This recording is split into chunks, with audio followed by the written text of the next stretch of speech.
मंडळी, मी रुचिरा आज पुन्हा तुमचं खूप खूप स्वागत करते माझ्या यूट्यूब चॅनलवरती। तुम्हाला लास्ट व्हिडिओमध्ये कळलंच असेल की मी शूटिंगसाठी गावी आली आहे। सो आजूबाजूचं वातावरण बघा, मी गावात मस्त फिरते। ॲक्च्युली माझ्या 2 शॉर्ट फिल्मची शूटिंग झाली आहे, तर थोडासा टाइम पण स्वतःला दिला पाहिजे ना। माझ्याबरोबर आहे रोहिणी। रोहिणी, कुठे चाललोय आपण? आपण चाललोय, थोडंसं आपलं काम आहे त्याच्यासाठी। बरं, ऍक्च्युली रोहिणी करत होती वाचन।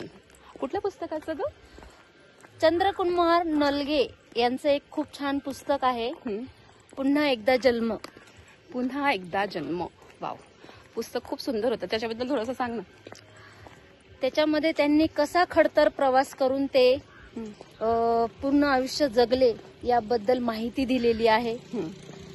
त्यांनी खूप सारे पुस्तकं लिहिलेले आहे, काव्यसंग्रह आहेत त्यांच्या। अग्निफूल म्हणून एक पुस्तक आहे, ते पण खूप छान आहे। त्यांनी अशी भरपूर पुस्तकं लिहिलेली आहे आणि ती वाचावी। एवढं सुंदर पुस्तक होतं, मला एवढं पुस्तक आवडलं ना ते, मी त्याच्याबद्दल काय सांगू आणि कसं हे मला कळतच नाहीये। पुस्तकाचं नाव काय बोलली? पुन्हा एकदा जन्म। अच्छा, हे पुस्तक नक्की तुम्ही सुद्धा वाचा, पुन्हा एकदा जन्म। तिथं पुस्तक वाचत असताना मी अर्धवट उठवून इथे घेऊन आली आहे।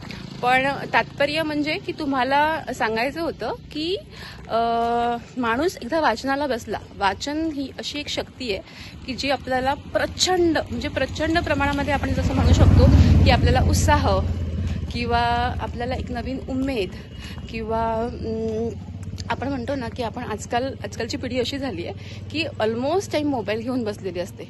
पण ॲक्च्युली आम्हाला ही प्रेरणा सुधीर भाऊंकडनं भेटली। ते बरेच पुस्तकं वाचतात सुधीर भाऊ। सो सुधीर भाऊंनंतर सचिनने वाचायला स्टार्ट केलं, सचिन नंतर रोहिणीने वाचायला सुरुवात केली। आता मीही वाचते पुस्तकं, म्हणजे याआधी मी वाचायची पण इतकं म्हणजे असं क्रेझी नव्हती। आता तो हळूहळू ती आवड निर्माण झाली आहे। तर ह्या पुस्तकाबद्दल ती मला बरेचदा बोलत होती की रुची हे पुस्तक वाच। सो तुम्हीही हे पुस्तक वाचा। आणि आता आम्ही आमच्या प्रवासाला चाललोय, म्हणजे जो आमचा मी टाईम आहे, मी टाईम आणि तो आम्ही मी टाईम घालवतोय नदी किनारी।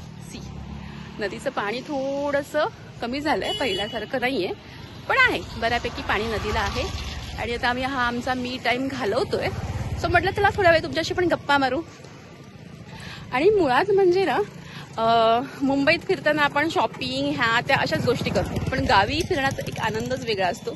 सुंदर, मोकळी आणि शुद्ध हवा। आणि तुला काय वाटतं गावच्या बाबतीत? खूप छान, गावासारखं राहणं कुठेच नाहीये। टाइम पण खूप छान, वातावरण पण खूप छान। आता आम्ही 12 वाजलेत, मुंबईत जर आपण फिरलो तर प्रचंड घामाघूम आणि वैताग येतो फिरताना पण इथे बघा, मी अगदी मनमोकळेपणे स्वच्छ असं छान शुद्ध हवा, का जराही घाम नाही आणि छान फिरते। असं म्हटलं की चला तुमच्याबरोबर पण शेअर करते।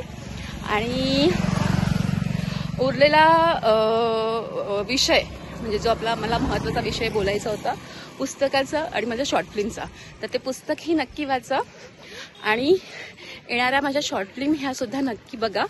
आणि असंच नितांत प्रेम जे तुम्ही मला नेहमी देत असता, तुमच्या कमेंट्स मार्फत मला मिळत असतं, ते नेहमी भेटू द्या।